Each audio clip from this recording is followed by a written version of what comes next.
काल, काल means tense. Tense क्रिया के जिस रूप से यह पता चले कि क्रिया किस समय हुई है वह क्रिया का काल कहलाता है। काल के भेद 3 हैं, भूतकाल, वर्तमान काल और भविष्य काल।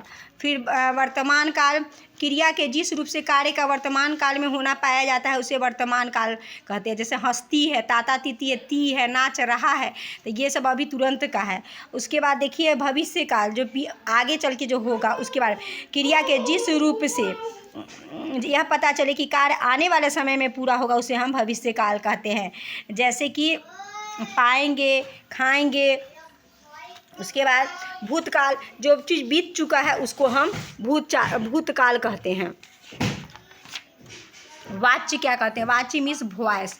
अब वॉइस को देखिए, वॉइस क्रिया का वह रूप जिससे यह पता चले कि वाक्य में कर्ता, कर्म या भाव में से किसकी प्रधानता है उसे वाच्य कहते हैं, माने वॉइस कहते हैं। अब वाच्य के भेद, वाच्य के निम्नलिखित 3 भेद हैं।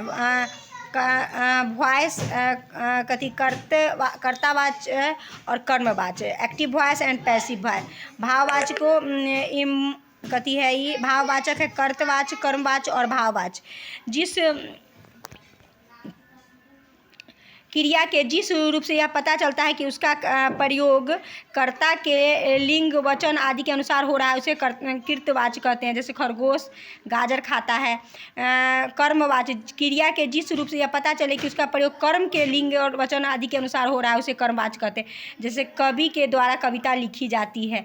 भाववाचक, यदि वाक्य के में क्रिया का प्रयोग कर्ता व कर्म के लिंग, वचन आदि के अनुसार न होकर भाव के अनुसार होता है तो उसे भाववाचक कहते हैं। जैसे नितिन से पढ़ा नहीं जाता।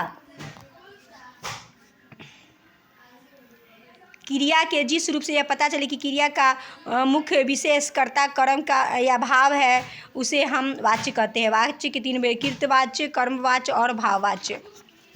अविकारी शब्द, इसको कहते हैं इंडिक्लिनेबल। ये अधिकारी शब्द क्या है? ऐसे शब्द जो लिंग, वचन, कारक, पुरुष, काल आदि के कारण अपना रूप नहीं बदलता है उसे हम अविकारी शब्द कहते हैं। अविकारी शब्द के भेद, अविकारी शब्द के निम्नलिखित 4 प्रकार के भेद होते हैं। क्रिया विशेषण, संबंध अवयव और समुच्चय अवयव और विस्मयादि बोधक। क्रिया विशेषण, क्रिया की विशेषता बताने वाले को क्रिया विशेषण कहते हैं। अभी, कल, शीघ्र। संबोधन अवयव, जिस अवयव शब्द से संज्ञा और सर्वनाम का वाच्य के दूसरे शब्दों के साथ संबंध हो जाता है उसे संबंध विशेषण। समुच्चय बोधक, जिस वाक्यांश को पृथकता बता रहे उसे समुच्चय बोधक। जैसे कि कथा